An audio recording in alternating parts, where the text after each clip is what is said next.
Welcome, everyone, to episode 99 of the Chris Parrish podcast. Where do we go? My name is Chris Parrish. How is everyone doing today? Welcome aboard to episode 99 of the Chris Parrish podcast. That's right, 99, the greatest number in hockey. That I guess. But welcome. We have a very, very interesting episode. A lot went by this week just inside the world of WWE, but in pro wrestling, there's some announcements that I have.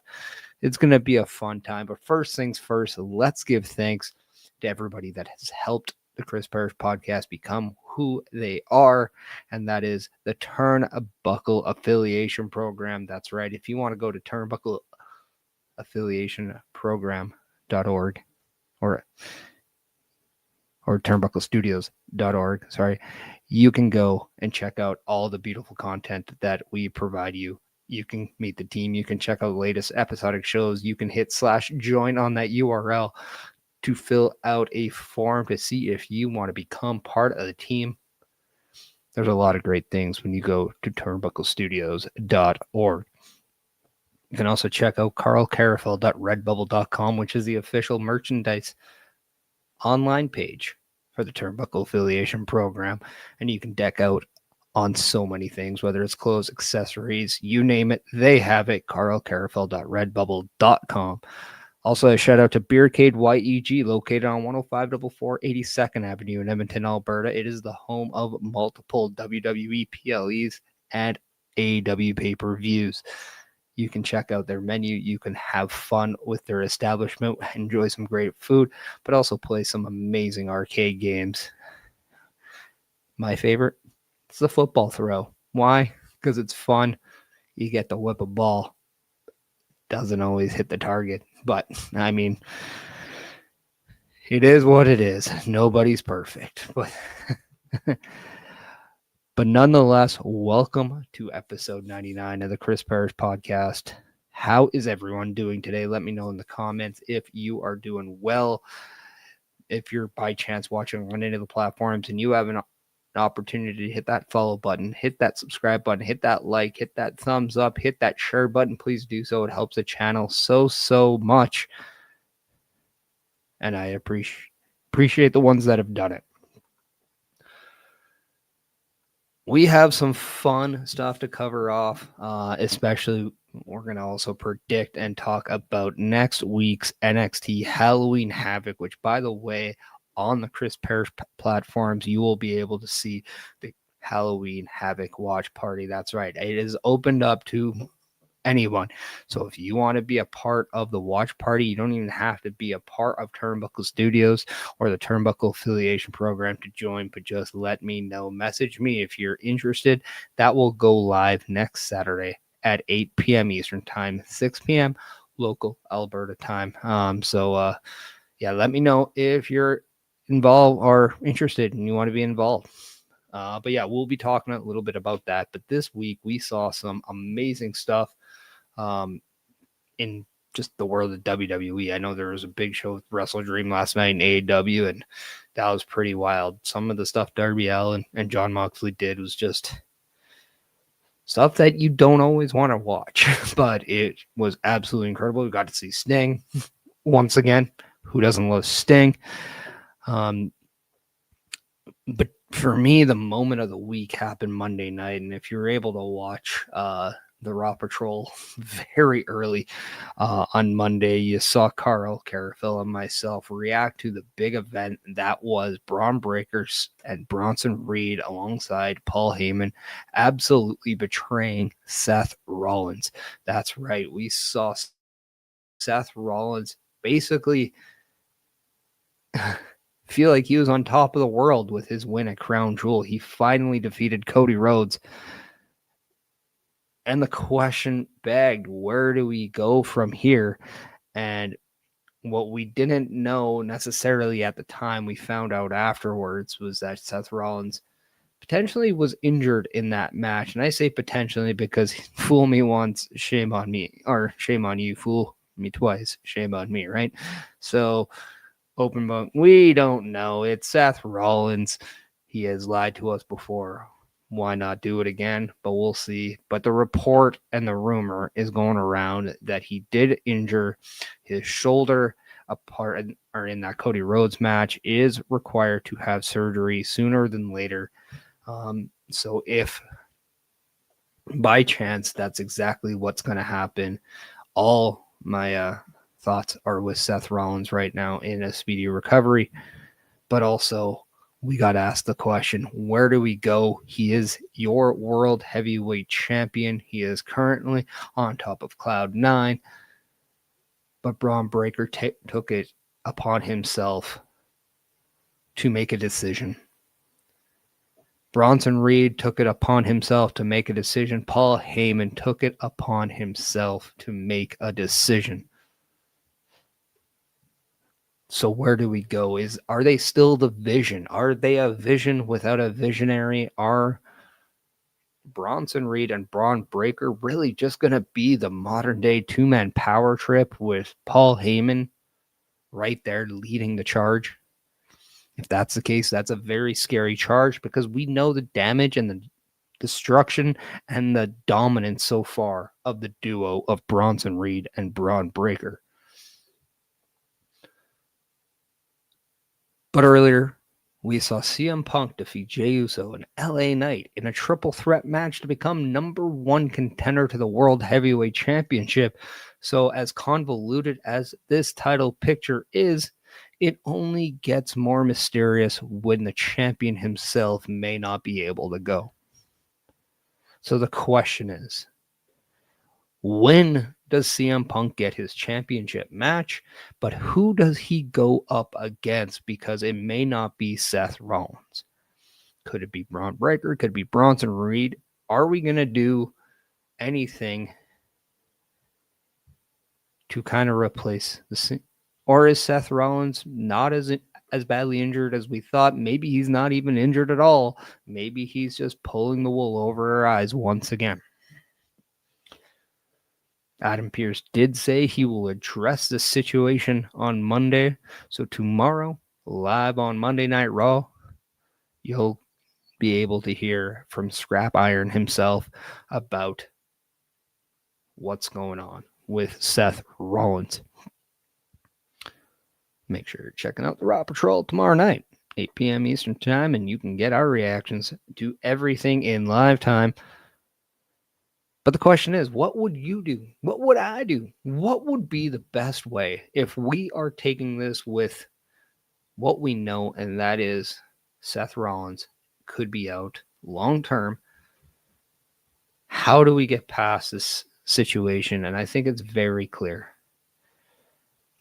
I think we take our time. I think we absolutely have a tournament to find out who faces CM Punk for this championship. And I think that is a great way to not only get some of the guys that you know could go, but also some of the other guys that maybe haven't had that opportunity. I'm talking about the Finn Balor's of the world. I'm talking about maybe a Penta of the world. I'm talking about an AJ Styles. Maybe AJ Styles versus CM Punk. The crown the next world heavyweight champion might just be the best thing WWE can do for us right now. And I'm not saying this match needs to be at Saturday night's main event. In fact, I think that's rushing it. I think maybe the finals of this tournament could happen at Saturday night's main event. And then we can have a stare-off between CM Punk and the winner. And then we have a match already for Survivor Series. And yes, if you ask me, that this is exactly what I would do. I would 100% have AJ Styles versus CM Punk to crown a new champion, because then you can go forward with a Bronson Reed or Braun Breaker going after CM Punk. Another thing that kind of went over in my head the other day was, what if this is CM Punk's master plan all along?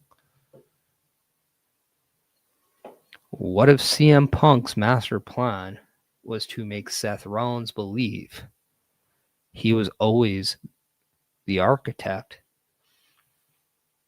but the blueprint always said CM Punk to begin with, and CM Punk ends up becoming the new leader of the Vision alongside Paul Heyman, Braun Breaker, and Bronson Reed? I think a CM Punk heel turn could be absolutely big for Monday Night Raw and gives a completely different direction to Raw and even the WWE. This would then allow Seth Rollins to come back as that babyface, and it reignites more steam and long-term care into the CM Punk Seth Rollins storyline, because the tables are now turned. Both personalities have been flipped now. And once again, we're looking at Seth Rollins as that man in shining armor. The only question is, do you flip AJ Lee and flip Becky Lynch in the process? That would be the big question marks, and those are also big questions to ask right now. With Seth Rollins being out of the Vision or betrayed by the Vision, where does this leave Becky Lynch, who recently joined this group? She tweeted out saying, "I was gone for 1 week. What the hell happened?" Well, everything happened, Becky. So this is going to be very interesting. I'm as much as I'm curious to see what Adam Pearce says about Seth Rollins' injury, I think I'm just as interested to find out what Becky Lynch thinks of this whole scenario. So that is something that I'm very intrigued with on Monday. And then on Friday, we got a return of the year in Ilja Dragunov returning to the company, not returning on Raw, but returning on SmackDown, as he took the opportunity to answer Sami Zayn's Open US Championship Challenge.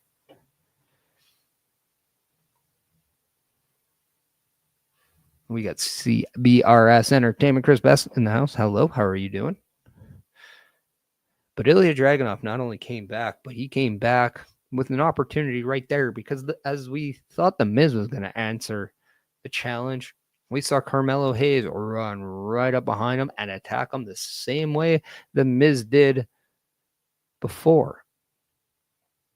As he got his payback done, or he got a little bit of revenge there, Ilja Dragunov took it upon himself to answer the bell, and answer the bell he did, because him and Sami Zayn put an instant classic on SmackDown.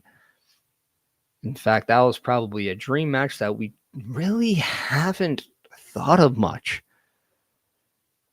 The reason is both men are baby faces. We just, we know how good they are. We'd maybe put them together, but we would never think that would be like an actual 15-minute plus match where both men beat the living snot out of each other for the United States Championship on a random.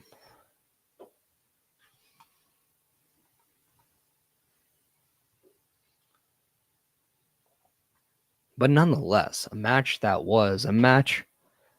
that you can only beg for a rematch, which I hope they give us at Saturday night's main event. But Ilja Dragunov took advantage of a scenario, and that was Solo Sikoa did not physically get involved, but he did make his way up to the entrance stage. Caused enough distraction for Sami Zayn just to take his eye off the ball just a little bit, and that allowed Ilja Dragunov to catch Sami Zayn and become your new United States champion. So the question once again asks, where do we go from here? Obviously, in short term, you would think Sami Zayn wants a redemption shot against Ilja Dragunov. Probably wanted it anyway, but knowing that Solo Sikoa just got involved just a little bit, you'd have to think he not only wants a redemption shot from Ilja Dragunov, but he also wants a piece of Solo Sikoa for himself as well. So I definitely think Sami Zayn could be lining into that direction a little bit. Sami Zayn lately has always had multiple hands in multiple pots. So this is no different.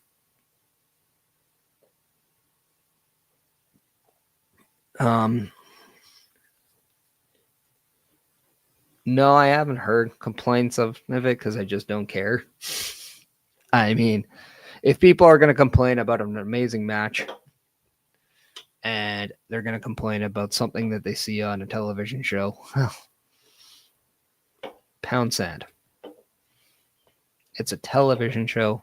It's entertainment. It was a fantastic match. And if that's not what you want, then just don't watch the show to begin with. It's pretty damn simple, if you ask me. I don't try to worry about stuff that doesn't make any logical sense. But again, that question, where do we go? Where do we go for the United States Championship? Ilja Dragunov is back, and if he's the United States champion moving forward, then we need new competitors. We need new opponents. We need new matchups.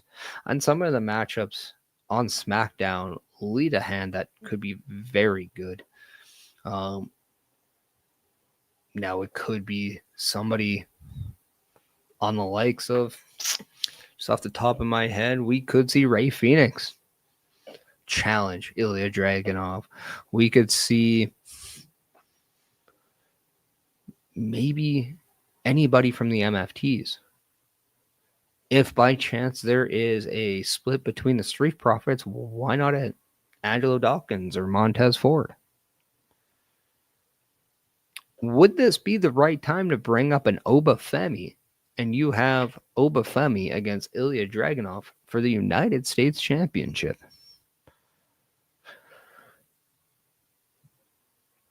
I mean, when we look kind of in the right now landscape of SmackDown, Cody Rhodes, who's set to take on the winner of Jacob Fatu and Drew McIntyre, as that became a number one contenders match, didn't happen because Jacob Fatu was attacked backstage. Now, who attacked him? Don't know. We're going back to the mystery attacker angle. Awesome. We haven't seen that a few times in the last few years. But nonetheless, it gave us an impromptu match between Cody Rhodes and Drew McIntyre. So it looks like just right now, in that modern time, we are setting up for Drew McIntyre and Cody Rhodes. The big question is this going to be the time Randy Orton strikes? So if that's the case, it's not going to be one of those three right now. Maybe after. If maybe we get something between Cody Rhodes and Randy Orton, that would allow Drew McIntyre to go after the U.S. title. And that could make a little bit of sense. Jacob Fatu was attacked for the purpose of most likely being written off storylines for right now and TV, as he is reportedly dealing with a non-wrestling injury. We know that The Miz and Carmelo Hayes are in something. We could see maybe a match between Ilja Dragunov and Shinsuke Nakamura. Could Nakamura's return as a babyface just be a one-time thing? I mean, who knows? It's Nakamura. Would Aleister Black be the right call to go after Ilja Dragunov and the United States Championship? We know he had a match with Damian Priest, a last man standing match, which he won, which we saw Zelina Vega join forces with Aleister Black. But is that match something to finish that program, or will we get more? But the question begs, would Aleister Black be a proper opponent for Ilja Dragunov for that United States Championship? I think what we can come to an agreement is that there are a lot of people that could challenge Ilja Dragunov for that championship. And it's something that I'm looking forward to because Ilja Dragunov on SmackDown just represents a lot of fresh scenarios. Now, if he came back to Raw when you really look at the landscape of the baby faces, you would have CM Punk, Roman Reigns, Jey Uso, LA Knight, now potentially Seth Rollins. So already he wouldn't be there until number 6. But then when you add the Pentas of the world, when you add Rey Mysterio when he comes back, would the fans choose Ilja Dragunov over Rey Mysterio? I think that's a legit question for the sole point of nobody says a negative thing about Rey Mysterio. You also have AJ Styles. And this is just on the men's side. So I think the right call was to bring Ilja Dragunov on SmackDown, where he has a better opportunity to become one of the major players on that show. And even then, we haven't even talked about the returning Gunther at some point. So it's all remains to be seen. But, I mean, I think the right call was Dragunov coming back on SmackDown.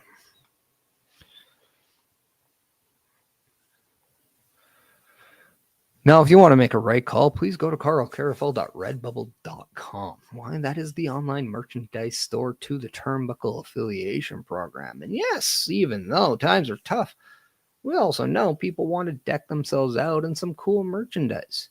Whether it's t-shirts, whether it's sweatshirts, whether it's pants, whether it's whatever you want to wear. Or you want some decals, you want some phone cases, you want something with a logo of any show on the Turnbuckle Affiliation Program or the Turnbuckle Affiliation Program logo itself. That is your opportunity to go. But please, not only check out this video, but also check out our Help Wanted ad. And then let's talk a little NXT Halloween Havoc. The Turnbuckle Studios store is open for you 24 hours a day, 7 days a week. Get the merch and represent the best from the shows you watch on a weekly basis. Multiple styles to choose from with over 10 products available. Don't get left out and pick up all your favorites today. Find us at carlcarafel.redbubble.com. A Turnbuckle Affiliation program is looking for more people. If you have passion level for pro wrestling, sports, videos games, or something else, then Turnbuckle Studios is the place to be. If you have ever wanted to pursue content creation and want to join our team, then we would love to have you. Check out turnbucklestudios.org or contact us by email today because your future is now, and we want you to tap in.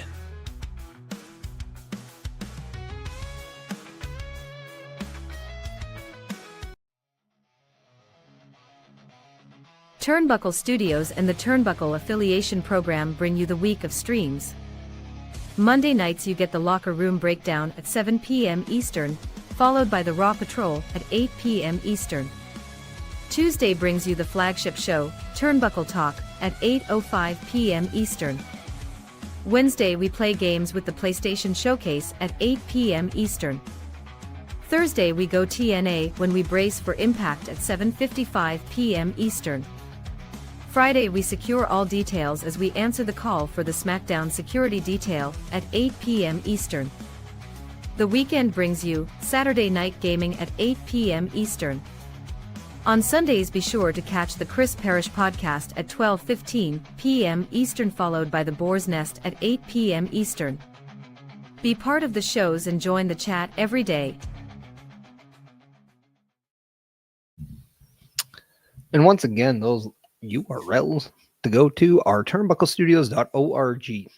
That is the official homepage of the Turnbuckle Affiliation Program, where you have an opportunity to not only get and collect more information about exactly what we're doing, but if that interests you enough to join, hit /join, and that will take you to a page where you get to fill out a form and then let us know what you could bring to the Turnbuckle Affiliation Program, but also what are your dreams and your aspirations, just so we get to know you a little bit. Also, carlcarafel.redbubble.com, the place to go to for all online merchandise needs if you want to shop Turnbuckle Affiliation Program. Now, I also showed you the calendar. Why? Because it just made enough sense for me to let you know about what's coming on this Sunday that you don't see on our Saturday that you didn't see on that calendar, and that's just simple. What I am planning on is doing a live NXT watch party. That's right. Halloween Havoc comes to you this Saturday, October 25th, and I'm doing a watch party live on all of the Chris Parish socials. So if you want to be a part of that, please let me know right now. And if you wanted a nice little graphic, well, there you go. The Halloween Havoc watch party live on my socials that you can find on my link tree, coming to you at Saturday, October 25th at 8 p.m. Eastern Time.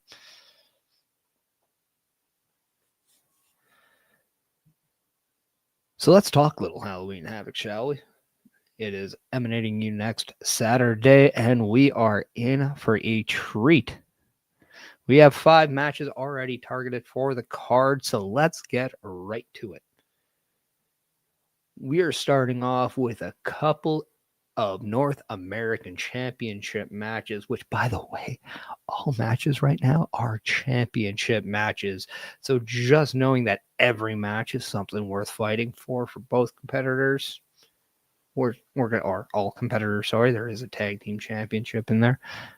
But let's start it off. Let's start it off with the Day of the Dead match. That's right, between Ethan Page, your current NXT North American champion, goes up against El Hero, Dr. Wagner Jr. Now, I say it fast because I don't pronounce it well, so that's my way of just getting right through it. So if you want, come on here and just tell me I suck at the pronunciation. Yeah, I beat you to it. I know I do. But I think this is going to be a very fun match. Now, I'm very intrigued with it because we've been seeing this NXT AAA partnership for a little bit. It's being teased. We've been seeing a lot more NXT on AAA, not as much AAA on NXT, with the exception of Dr. Wagner Jr. I can pronounce that just fine.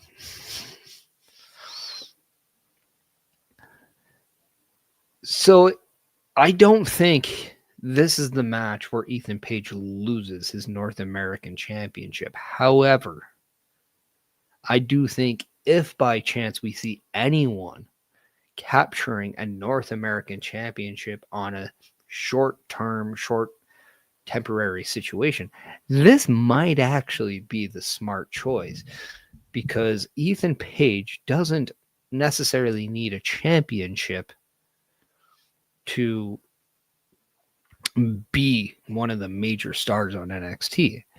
It just happens to work out that way. Not to mention, how amazing would it be if Dr. Wagner Jr. wins the North American Championship and decides to put a different country of North America as that championship instead of Canada. Now, as a Canadian, that should say something, because I, as much as I think that is a very large representation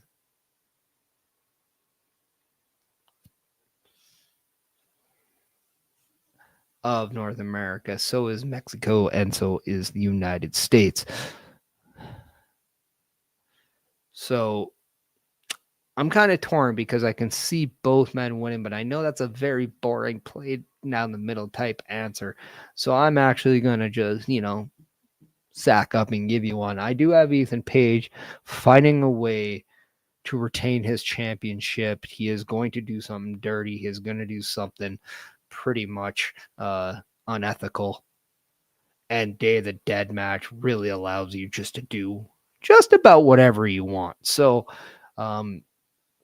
I think this is right in the wheelhouse of Ethan Page. In fact, with his online, you saw it at a live event show for NXT, but he did join collaborations with Lexis King. I wouldn't be surprised if Lexis King gets involved to help Ethan Page walk out still your NXT North American champion. This now takes me to the Women's North American Championship. And I'm very intrigued with this matchup because we have Blake Monroe challenging Sol Ruca for the NXT Women's North American Championship. Now, I think we're set for something here. I not only think we're going to get a title change here, but I think we're going to get a turn here. Now, a lot of people might say, wait, you're going to turn on Zaruka? Yeah, I am. And the reason is they've had their opportunities at the women tag team titles on SmackDown and didn't come out victorious. In the past, we have seen Sol Ruca cost Zarya opportunities. So at some point, this is only going to be for a short term. Obviously, their ceiling as a tag team can only go so far if they're not holding tag team championships. That doesn't seem to be the case anytime soon. So now we're looking at the 2 championships that Sol Ruca has. We've already heard the verbiage from Zarya to Sol Ruca. How many more championships do you need? When Sol Ruca was talking about her battle royal for that championship, which she then gave to Zarya. But it was after she felt guilty about costing Zarya a chance at this title. Now, it was Blake Monroe who came in to kind of wedge her way in the middle and kind of just try to see if she could get in the middle of that argument and really intense the fire. Now, I don't think she did, but I think what she did do was make a lot of sense. She mimicked Sol Ruca being a little bit greedy, going after more championships, not worrying about the ones that she has. And that in itself is overlooking the tag team that is Sol Ruca and Zarya.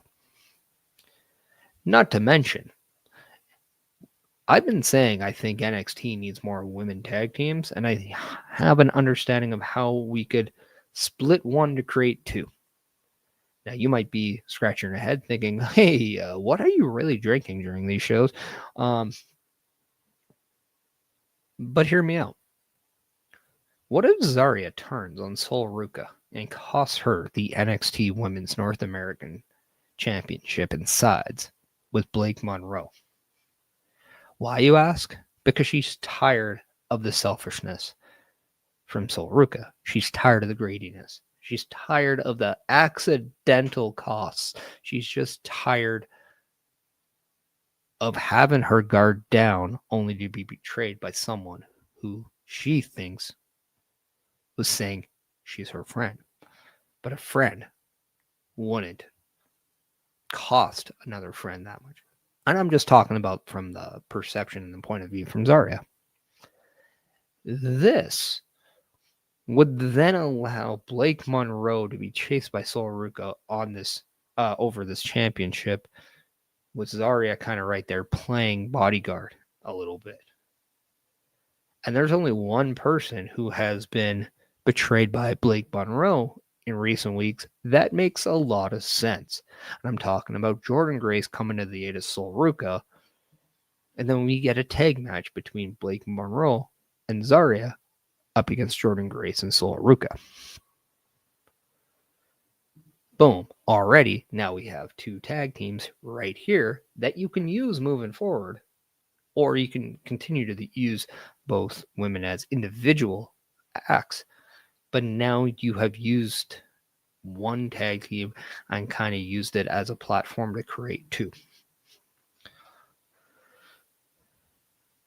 So yes, I have Blake Monroe coming out of this match, new NXT Women's North American Champion. I think this gives her kind of a nice little niche on NXT.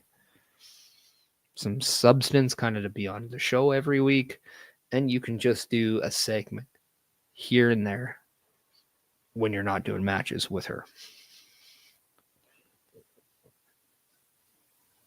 So, yeah, and then Obviously, we can go forward with Solruka versus Zarya, only to eventually get back to maybe Blake Monroe and Solruka once again for that North American Championship. This then takes us to what I do believe is going to be the third match of the night, and that is the NXT Tag Team Championships. We see Dark State ask for their tag team rematch against the Hardy Boys, and they got it. But the question is, what two members of Dark State? Who is going to represent Dark State? And I think that is the big test for the Hardy Boys. But I think the one thing that we know is going to come out of this match is when we saw on Tuesday's episode of NXT, we saw Hank and Tank. We saw the calling. We saw multiple tag teams kind of shoot their shot, Chase U being another one, of wanting to be number one contenders. That match was absolutely demolished by Dark State. So we didn't have truly a definitive number one contender.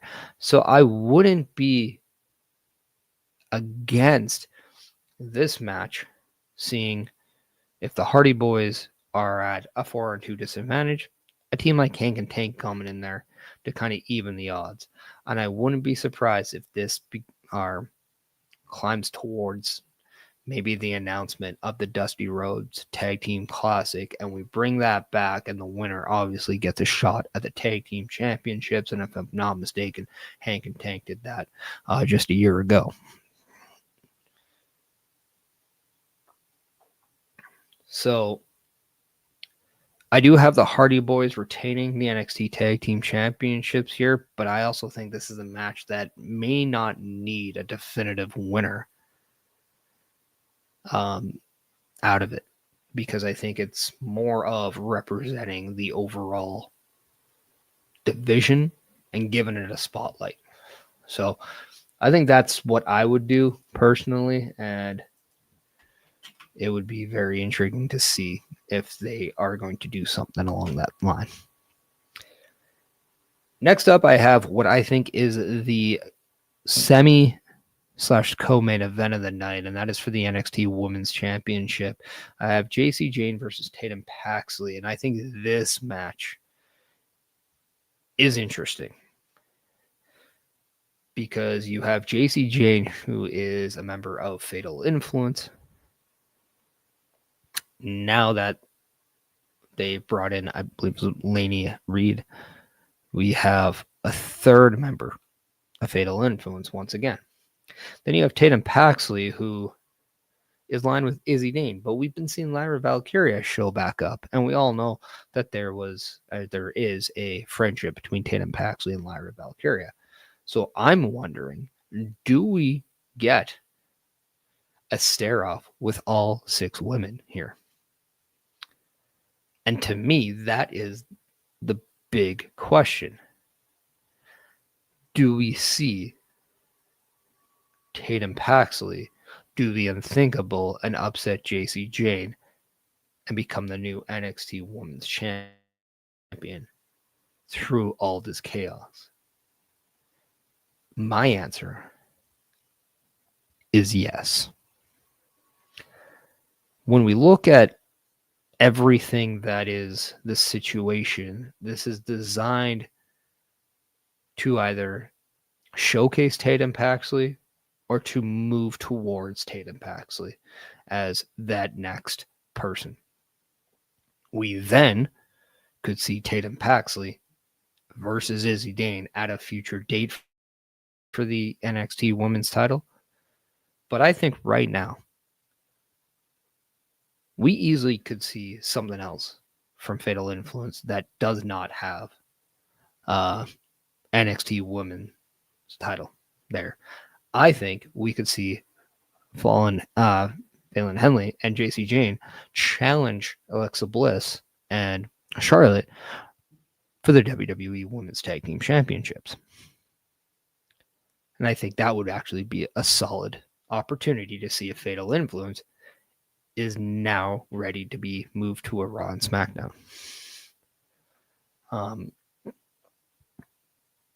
So if that's the case, you need somebody else to kind of be that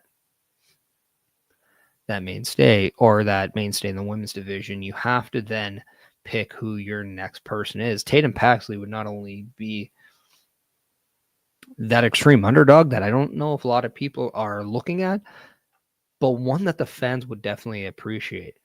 I think it would be a surprise to see, but I also think it would be a welcome surprise because of the fact that it's a new direction, it's something different, and I think right now, I think that's exactly what the fans want from the NXT women's division. I think they want to see kind of a creative switch or a change, or at least they want to see some experimentation going on, because we all know how deep that roster is. We all know how good that division can be.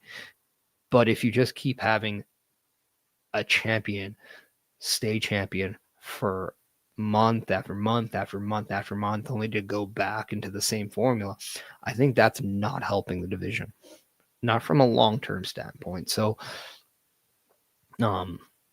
yeah, because of that, I do think Tatum Paxley shocking the world, becoming NXT Women's Champion, only to see how much jealousy this puts on Izzy Dane in the future. You can then later go into that as a turn, or even have somebody replace Tatum Paxley, and you can go with that as a tag match. You can have Izzy Dane versus someone versus Tatum and Lyra. I think that makes a lot of sense, and I think Bayley could also slot into that position as well if she was to ever turn on Lyra. So yeah, I think Tatum Paxley walks out your new NXT Women's Champion. I think I'm going to pull the trigger and go there, and that is my prediction. And this goes to our main event of the night, Ricky Saints versus Trick Williams for the NXT Championship. And I think this is a no-brainer. Ricky Saints is going to retain this championship. I don't think we are going to go anywhere with Trick Williams here. I think Trick Williams is just scratching on the door of a Raw or SmackDown, and I think this is just a means to his end. We saw him with that run as TNA champion. I thought he absolutely knocked it out of the park. He was a great villain there. I do think he was absolutely perfect to be a guy who took it off Joe Hendry, only to be the guy who then had it sent to the new TNA heavyweight champion, Mike Santana. I think Trick Williams has showcased who he is. He is no longer in the shadow of Carmelo Hayes. Trick Williams is a star. He is his own man, and I'm very intrigued to see what he's capable of doing. And yes, I'd be okay with a reunion of Trick Mello on the main roster for a short-term time. Who wouldn't want to see Trick Mello against the Street Profits at some point? Come on. Or even have them work together. Just, come on. I do think Trick Williams will lose this match. I do think I don't think this is going to be his last match in NXT. But I have a feeling the surprise of Halloween Havoc might just be Ricky Saints wins. Maybe, just maybe, we get that visual of Ricky Saints and Obafemi and a rematch for that championship, and be like, okay, this is what's next for Ricky Saints, only to see what's next for Trick Williams. I think this is where we get the official welcoming of Joe Hendry is officially NXT, and I think Joe Hendry will be the guy to have Trick Williams' last match in NXT before Trick Williams goes to a Raw or SmackDown. And I think the big announcement will be that Joe Hendry is officially now on the NXT roster. Now, we've heard allusions to it on Homecoming with Bobby Roode saying, now that you're here, But that meaning could be, oh, now that you're physically here, or now that you maybe are in NXT, we don't know. You could take that phrase in multiple ways. So it's very hard to really truly understand what he meant there. But this could be the moment where maybe Joe Hendry signs the NXT contract and we see Joe Hendry now. Here, that makes a lot of sense to me. He could then send him packing. He can get his revenge for losing to Trick for that TNA championship. And then we go back to that, rematch with Saints and Obafemi. And I think that has something that we can do moving forward. And I think that is a good analysis of predictions, and then also giving you an idea of what I would do moving forward. Because, it doesn't always matter about what happens on one show, but what happens on the next show. Where do we go with this whole thing? And I think that is something I think that's very important when we talk about the business of professional wrestling. Yes, it's great to book one show, but what's the fallout? What's the reaction? What are we going to do next? What's your reason why? So that's exactly my predictions to Halloween Havoc. Let me know more about what you think, but then also let me know more if you'd ever want to join a watch party that is Halloween Havoc. That's right, coming to you this Saturday at 8 p.m. Eastern Time on all my socials. That's right, this is not a Turnbuckle Studios thing. This is a Chris Parrish thing.